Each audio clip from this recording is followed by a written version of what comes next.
Dropped in to see what my condition was in. Great day. Thanks to everybody, Maya, Cheryl Bianchi, Jeannie, Tammy Smith, and everybody for putting this together and everybody for coming out. Some people were celebrating. I was walking across the park and people were celebrating the early passage of Proposition 19. And asked the dude, I'd like to celebrate, but I had been warned beforehand by somebody, you're not going to be stoned when you speak today, are you? I said, no, why would I ever do that? They said, well, you did last week. And I said, that was the Cypress Hill smokeout with 40,000 people. I think it would be a little odd if I wasn't. Anyhow, I want to talk a little bit about hope today, if that's all right. I left my funny bone at home last night, and there's too many people. And I get tear into the Tea Party candidates and Sharon Engel and, you know, the guy in New York and all that pretty easily. Take some pot shots, but I feel kind of like, you know, Cheney sitting there, hunting in a cage where you can't possibly miss the deer, but you can get a human. Probably most of you watched Obama and Jon Stewart, right? The other day. And it was very interesting, the focus of that whole discussion. You know, in a time when we all had so much hope and we're fighting for a change that mattered and all that, you know, many of us see ourselves today in a situation where, you know, we doubt that hope and we doubt certain things and change hasn't happened quickly. And Obama talked about that. And we also have a lot to be fearful of too. You know, we're talking about the story Sanity and or fear. There's a lot to be fearful. I think probably everybody here, right here, and almost everybody we know, have friends that are in deep trouble right now in one way or another. And it has to do because, more than anything, it doesn't have to do with Congress per se, it doesn't have to do with politicians, it has to do, with the priorities of our economic system, which clearly, we've gone from this incredibly productive country into a casino economy, and that's the priority. And, we're at this moment right now, there's a lot of scary people out there who are very scared. And some of them are taking kind of old style, reactionary, actions to everything. But in a civilization, supposed like we should be, we shouldn't be in a place where we're fighting for education. I mean, how dumb is that to fight for education in a worldwide economy, competitive economy? How dumb, healthcare. And it particularly irks me, people have to fight for the right to love somebody of their choice. I mean, hello. This has been going on from, since Romeo and Juliet and way before, obviously. But, and it doesn't matter if you're gay, black, white, Muslim. I mean, to have to fight, and for the right to love somebody. I mean, how basic is that? Anyhow, we're at the cliff's edge. Let's not kid ourselves. The world is not going to be what it is like today. Everybody knows that. So that becomes a scary situation. What's the answer? I mean, the economy is not going to stay like this.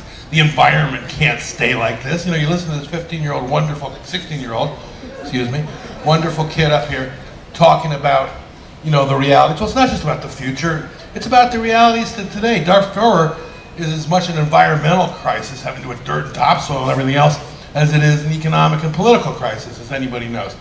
So, those issues, those environmental issues are today. They're hitting people. They may not hit you. May have hit my daughter. My daughter has type 1 diabetes. And that's not because of family stuff. It's not because she wasn't athletic. She was in the top soccer team in California.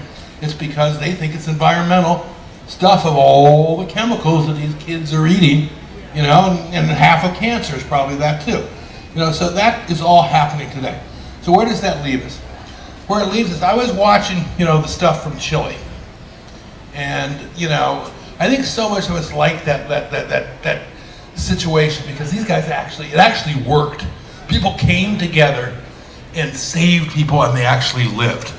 But we were right there, and every one of those miners came out of there, and most of the honest politicians, everybody else, said they wouldn't have been there any more than the BP guys would have been there, any more than the coal miners in West Virginia would have been there, any more than somebody somewhere at this very moment suffering because money, short-term money interests, not long-term, short-term, were put ahead of people's lives.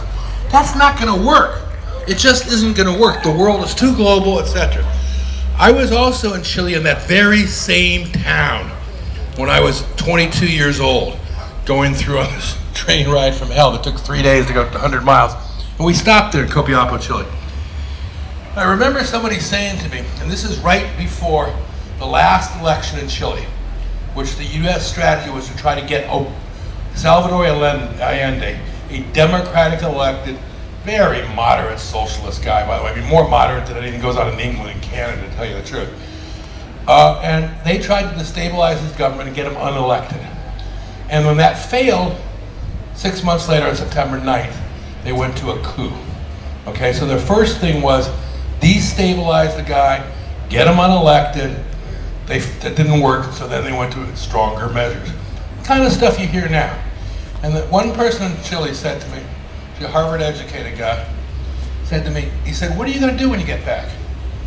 And I said, "What do you mean? I'm just a 22-year-old kid." He said, "No, you don't get it.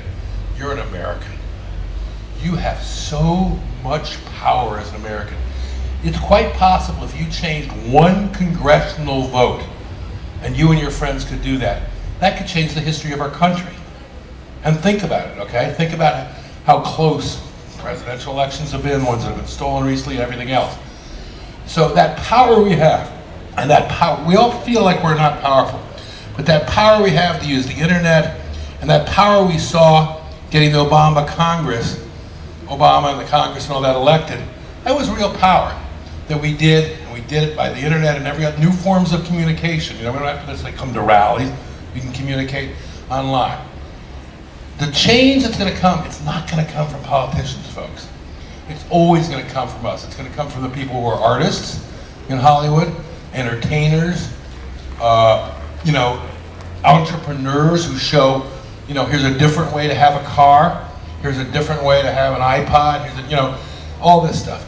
We have to show, particularly those in Hollywood, we have to show what change can look like.